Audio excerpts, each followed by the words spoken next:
దేవుని పరిశుద్ధ నామమునికి మహిమ కలుగునుగాక. ఈ వీడియో వీక్షిస్తున్న ప్రేక్షకులందరికీ క్రీస్తు శ్రేష్టమైన నామం పేరిట హృదయపూర్వక వందనాలు తెలియపరుస్తున్నాను. ఎన్నిసార్లు కౌంటర్స్ ఇచ్చినా ఈ రాధా మనోహర్ దాస్ గారికి బుద్ధి రాదు అని నాకు అర్థమవుతుంది. అయినా ఎందుకు ఈయన మీద ప్రతిసారి ఆయన మాట్లాడిన క్రైస్తవ్యానికి, క్రైస్తవులకు, క్రీస్తుకు, బైబిల్కు వ్యతిరేకంగా ఏది మాట్లాడినా నేను కౌంటర్ ఇవ్వటానికి గల కారణం ఏంటంటే, రాధా మనోహర్ దాస్ మారాలని, లేదా రాధా మనోహర్ దాస్ బుద్ధి తెచ్చుకోవాలని, రాధా మనోహర్ దాస్ విని పశ్చాత్తాపడతాడని కాదు. నేను ఈ కౌంటర్ వీడియోస్ చేస్తుంది రాధా మనోహర్ దాస్ కోసం కాదు. ఒకవేళ వింటాడేమో అని నాకు ఆలోచన అయితే ఉంటుంది, కానీ నేను ఈ కౌంటర్ వీడియోస్ అయితే చేస్తుంది ఆయన కోసం కాదు. ఎందుకు కాదంటున్నానంటే, ఈ కౌంటర్ వీడియోస్ ఎవరి కోసం చేస్తున్నానంటే రెండు రకాల వ్యక్తుల కోసం.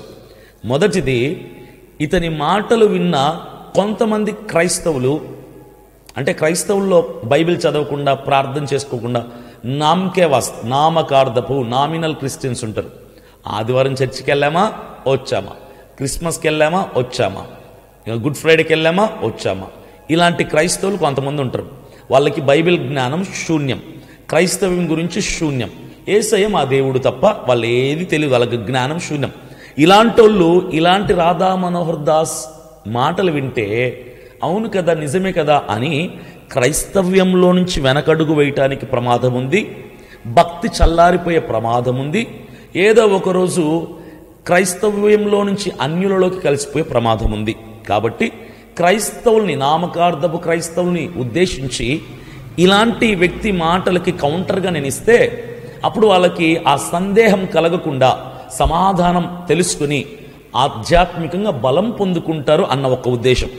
రెండవది, రాధా మనోహర్ దాస్ మాట్లాడే మాటలు హైందవ సహోదరులు ఎవరైనా వింటే అయితే వాళ్ళ క్రైస్తవ్యం అబద్ధం అన్నమాట, వాళ్ళ యేసు ప్రభు అబద్ధం అన్నమాట, వాళ్ళ దేవుడు అబద్ధం అని హైందవ సహోదరు వాళ్ళు మంచి వాళ్ళు చాలామంది ఉంటారు.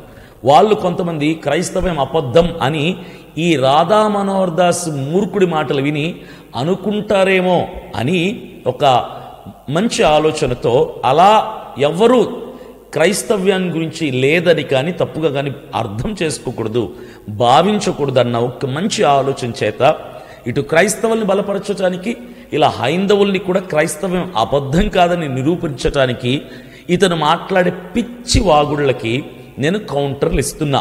ఇది రాధా మనోహర్ దాస్ కోసం కాదు, నామకార్థపు క్రైస్తవులను బలపరచడానికి, నా హైందవ సహోదరులని ఉద్దేశించి వాళ్లకు కూడా క్రైస్తవ్యం యొక్క విలువల్ని తెలియచేయటానికి నేను మాట్లాడుతున్నాను. ఇది నా స్పష్టత. ఇక విషయానికి వస్తే, ఈ రాధా మనోహర్ దాస్ ఏం మాట్లాడాడో ఒకసారి వినండి. ఇప్పుడు యేసుక్రీస్తువే దేవుడు అని చెప్పేసి వాళ్ళు చెప్తుంటారు కదా, అంశాలను మీరు ఏమంటారు? మీరు పచ్చబద్ధం. మరి బిఫోర్ క్రైస్ట్, ఆఫ్టర్ క్రైస్ట్ అనే ఉంటుంది, తీశారు. అంటే మీలాంటి వాళ్ళ వల్ల తీసేసిరా? అది ఈ ఎవిడెన్స్ లేని మతాలు, ఎథిక్స్ లేని మతాలు, ఎపిక్స్ లేని మతాలు ప్రపంచాన్ని దరిద్రం. క్రైస్తవులు నమ్మేది యేసుక్రీస్తు మా దేవుడు అంటారు కదా, మీ అభిప్రాయం ఏంటి అంటే అబద్ధం, పచ్చబద్ధం అంటున్నాడు. ఈ పిచ్చాసుపత్రి నుంచి పారిపోయి వచ్చిన రాధా మనోహర్ దాస్ గారు పచ్చబద్ధం అంటున్నాడు. ఎందుకు అబద్ధం అంటే అది అబద్ధం అంటున్నాడు. ఈ ఎక్స్ప్రెషన్లు చూస్తే రాధా మనోహర్ దాస్ గారి ఎక్స్ప్రెషన్లు నాకు చాలా ఫ్రస్ట్రేషన్, ఇరిటేషన్, బీపీ అన్నీ వచ్చేస్తుంటాయి ఒకసారి. కానీ ఏం చేయలేం కదా, క్రీస్తు నమ్మిన మనకు ఒకటే తెలుసు, ప్రేమ కలిగి ఉండటం, శత్రువును కూడా ప్రేమించవు. అతను మనకు శత్రువు అయినా ప్రేమించక తప్పదు, అది దేవుడిచ్చిన ఆజ్ఞ.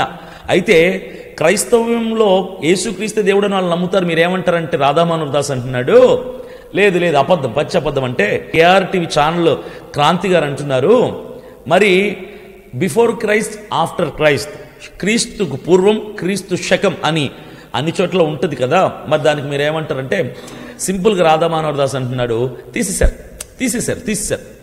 మీ తాత తీశాడా, మీ ముత్తాత తీశాడా, లేదా నువ్వు తీసేసుకున్నావా అంటున్నాడు. తర్వాత సిగ్గు ఎగ్గు లేని పెద్ద మనిషి అంటున్నాడు అది తీసేశారు, అది ఎవిడెన్స్ లేని మతం, ఎథిక్స్ లేని మతం. ఎవడికి లేదు ఎథిక్స్, ఎవడికి లేనిది ఎవిడెన్స్? క్రైస్తవ్యానికి, క్రీస్తు ప్రభువుల వారికి ఎవిడెన్స్ లేదా? ఎన్ని ఎవిడెన్సులు కావాలి చెప్పు? గుట్టలుగా, వందలుగా ఎవిడెన్సులు ఉన్నాయి. నీకుందా ఎవిడెన్స్? మీ మత గ్రంథాలకి, మీ దేవుళ్ళకి ఎవిడెన్సులు ఉన్నాయా? మేము నమ్మే మా యేసయ్యకి మొట్టమొదటి ఎవిడెన్స్ ఏంటో చెప్పనా? మొట్టమొదటి ఎవిడెన్స్ క్రీస్తు పూర్వం క్రీస్తు శకం, కాలాన్ని 2 భాగాలు చేసిన వాడు నా యేసయ్య, కొలమానముగా కొలవబడిన వాడు నా యేసయ్య. ఈరోజు రాధా మనోహర్ దాస్ ఆధార్ కార్డులో పుట్టిన తేదీ ఉంది అంటే దానికి కారణం నా యేసయ్య. క్యాలెండర్లో డేట్ చూస్తున్నాడు, దానికి కారణం నా యేసయ్య. ప్రపంచంలో అన్నీ కూడా లెక్కలేస్తున్నారు డేట్లనంటే కారణం నా యేసయ్య. కాలాన్ని 2 విభాగాలు చేసి ఆ ఘనత నా యేసయ్యది మాత్రమే. ఆయన పుట్టుకతో క్రీస్తుకు పూర్వం క్రీస్తుకు శకం, ఆయనకు ముందు, ఆయన పుట్టిన తర్వాత, క్రీస్తు పుట్టక ముందు, క్రీస్తు పుట్టిన తర్వాత. అంబేద్కర్ ఎప్పుడు పుట్టాడు? క్రీస్తు శకం. బుద్ధుడు ఎప్పుడు పుట్టాడు? క్రీస్తుకి పూర్వం. ఇలా ఎవరిని తీసుకున్నా క్రీస్తు, యేసు క్రీస్తు అనే పేరు లేకుండా డేట్ చెప్పలేం. ఈ సిగ్గులేని పెద్ద మనిషి, బుద్ధి లేని పెద్ద మనిషి మాట్లాడుతున్నాడు, తీసేశారు, ఇప్పుడు తీసేశారు. నువ్వు తీసేశాడు అన్నంత మాత్రాన అబద్ధమైపోద్దా? ఒకవేళ తీసేస్తే అబద్ధమైపోద్దా? మొదటకైతే ఉండేది కదా, ఇప్పుడు వరకు ఉండేది కదా. క్రీస్తుకు పూర్వం క్రీస్తు శకం, నువ్వు తీసేసినంత మాత్రాన అది అయిపోయినట్టు కాదు కదా, ఉండడం అయితే వాస్తవం కదా. ఉంది అంటే ఆ పెట్టిన పెద్ద మనుషులు జ్ఞానవంతులే కదా, జ్ఞానం లేని ఇలాంటి బుద్ధి లేని సన్నాసులు అయితే కాదు కదా, బుద్ధి కలిగిన వాళ్ళే కదా. ఎన్నో లెక్కలు చూసి, ఎన్నో క్యాల్కులేషన్స్ చేసుకొని, ఎన్నో ఆధారాలను తీసుకొని, ఎవిడెన్స్లను తీసుకొని వాళ్ళు క్రీస్తుకు పూర్వం క్రీస్తు శకం పెట్టారు కదా.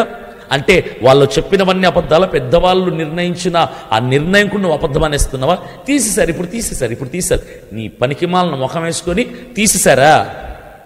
యేసుక్రీస్తు తెరవబడిన సమాధి ఉంది. ఆయన ఈ లోకంలో జన్మించాడు, మరణించి తిరిగి లేచిన మానవుడు ఇంతవరకు భూమి మీద, భూమి పుట్టినప్పటి నుంచి 2025 ఈ రోజు వరకు కూడా మరణాన్ని జయించిన వాడు, మృత్యుంజయుడుగా పిలవబడిన వాడు, సజీవుడిగా పిలవబడిన వాడు ఎవడైనా ఉన్నాడా? ఒక్కడి పేరు చెప్పు చూద్దాం. నా యేసయ్య ఉన్నాడు. ఇజ్రాయెల్కి వెళ్ళి చూసుకో, తెరవబడిన సమాధి ఇప్పటికీ ఉంది. క్రీస్తు ప్రభువులు వారు ధరించిన అంగి ఇప్పటికీ ఉంది.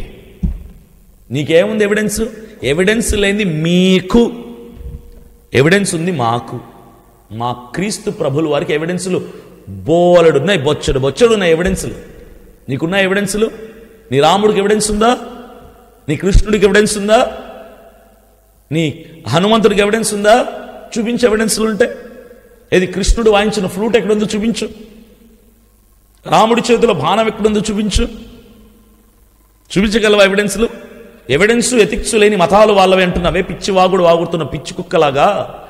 ఎవిడెన్స్ ఉన్న మతం మాది, ఎవిడెన్స్ ఉన్న మార్గం మాది, ఎవిడెన్స్ ఉన్నటువంటి సత్యదేవుడు మా దేవుడు. ఒకటి కాదు, వందలు వేల గుట్టలు గుట్టలుగా ఉన్నాయి, టన్నులు టన్నులుగా ఉన్నాయి ఎవిడెన్సులు. క్రైస్తవ్యానికి ఎవిడెన్సులు ఉన్నాయి. నీకు ఇవన్నీ చెప్పినా నీ బొరకెక్కి సావు. నీకోసం చెప్పట్లా, నా క్రైస్తవ సహోదరి సహోదరులను బలపరచడానికి, నా హైందవ సహోదరి సహోదరులకు నా క్రైస్తవ్యం ఘనతని తెలియపరచడానికి చెబుతున్నాను నేను ఇవన్నీ కూడా. క్రైస్తవ్యం అబద్ధమా? యేసుక్రీస్తు దేవుడు కాదా? చరిత్ర లేదా? చరిత్రను సృష్టించిన వాడు నా యేసయ్య, చరిత్రను తిరగరాల్సిన వాడు నా యేసయ్య, చరిత్రలో శకపురుషుడిగా నిలబడిన వాడు నా యేసయ్య, సజీవుడుగా మృత్యుంజయుడుగా నిలబడిన వాడు నా యేసయ్య, సమాధి తలుపులను తెలిచి మరణాన్ని గెలిచి లేచిన వాడు నా యేసయ్య. ఆయనకు ఆధారాలు లేవంటావా? పనికి మాలిన పిచ్చి వాగుడు వాగుతావు. కెమెరా ముందు పెట్టంగానే నోటికి వచ్చినట్టుగా వాగుతావు. నరం లేని నాలుగు కదా, ఎంతైనా మాట్లాడిద్ది. కొడతాడు, గట్టి కొడతాడు. ఎవడు కొడతాడు నిన్ను చూస్తూ ఎవడు ఉరుకుంటాడు కదా. బుద్ధి తెచ్చుకోండి క్రైస్తవులారా. క్రైస్తవ్యానికి ఉన్నటువంటి ఎవిడెన్స్లు ఇక ఏ మతానికి, ఏ గ్రంథానికి, వాళ్ళు నమ్మే ఏ దేవుళ్ళకి లేవు. క్రీస్తు ప్రభువుల వారే ఏకరక్షకుడు, ఆయన మాత్రమే దేవుడు, ఆయన ద్వారానే పరలోకం ప్రవేశం సాధ్యం. ఆయన తప్ప వేరొక దేవుడు లేడు, ఆయన మాత్రమే నిజమైన దేవుడు. మిగిలిన దేవుళ్ళతో మనకు పని లేదు. ఇది సత్యం, ఇది వాస్తవం. దీన్ని కాదు అన్న అంత మాత్రాన ఉన్నవాడు లేనివాడైపోడు. సత్యం అబద్ధం కాదు, నిజం అబద్ధం కాదు. యేసయ్య ఉన్నాడు. ఈ పనికి మాలిన రాధా మనోహర్ దాస్ సిగ్గు లేకుండా ఇప్పుడు తీసేశారు. బిఫోర్ క్రైస్ట్ ఆఫ్టర్ ఇప్పుడు తీసేశారు. చిన్నపిల్లోడు స్కూల్కి వెళ్ళే పిల్లోళ్ళలాగా మాట్లాడుతున్నాడే. ఈ బుద్ధి లేని పెద్ద మనిషి మాటలు ఎవ్వడు వినకండి. ఆడు దారి తప్పిపోయి తిరుగుతున్న పిచ్చి కుక్క లాంటి వాడు. పిచ్చి ఆసుపత్రిలోంచి ట్రీట్మెంట్ తట్టుకోలేక కరెంట్ ట్రీట్మెంట్కి బయట రోడ్ల మీద పడి తిరుగుతున్న పిచ్చోడు. పిచ్చోడు మాటలు పట్టుకుంటే మిగిలిన వాళ్ళు కూడా పిచ్చోళ్ళు అయిపోతారు, వినేవాళ్ళు కూడా పిచ్చోడైపోతారు. ఎడ్డోళ్ళు అనుకొని పిచ్చి వాగుళ్ళు వాగుతుంటాడు ఇతనన్నీ కూడా. ఈ పిచ్చి వాగుళ్ళు ఎవరు లెక్క చేయొద్దు. క్రైస్తవ్యానికి ఉన్న ఆధారాలు భూమి మీద ఇక ఏ మతానికి లేవు. అందుకే ఈరోజు ప్రపంచవ్యాప్తంగా 85% క్రైస్తవ్యం ఎందుకుందో తెలుసా? ఎందుకు విస్తరించిందో, ఎందుకు వ్యాప్తి చెందిందో తెలుసా? కారణం నా యేసయ్య ఉన్నాడు అని నిరూపించుకున్నవాడు. క్రైస్తవ్యం నిరూపించబడింది. రుజువులు ఉన్నాయి, ఆధారాలు ఉన్నాయి, ఎథిక్స్ ఉన్నాయి, ఎవిడెన్సులు ఉన్నాయి, గుట్టలు గుట్టలుగా ఎన్ని కావాలంటే అన్ని. అందుకే ప్రపంచవ్యాప్తంగా మరి హైందవుల ఆ నమ్మే ఆ దైవులను ఎవరు నమ్మట్లేదే. 85% క్రైస్తవ్యంలోనికి ఎందుకు వచ్చారు మనుషులంతా కూడా? మరి హైందవుల్లోకి పోవట్లేదే. అబద్ధం అదా? క్రైస్తవ్యమా? సత్యమైన దాంట్లోకి, సత్యమైన మార్గంలోకి ప్రపంచంలో 85% మంది వచ్చారు. మీ మతాలు నిజమైనప్పుడు, మీ దేవుళ్ళు నిజమైనప్పుడు 80% మంది మీ మతంలోకి రావాలి కదా. ఎందుకు రావట్లేదు? ఎక్కువ భాషల్లో తర్జుమా చేయబడిన పుస్తకం పరిశుద్ధ బైబిల్ గ్రంథం. ఏది? భగవద్గీత ఎన్ని భాషల్లో ఉంది చెప్పగలరా? మీరు నమ్మే గ్రంథాలు, మీరు చదువుకునే గ్రంథాలు ఎన్ని భాషల్లోకి తర్జుమా అయ్యాయి?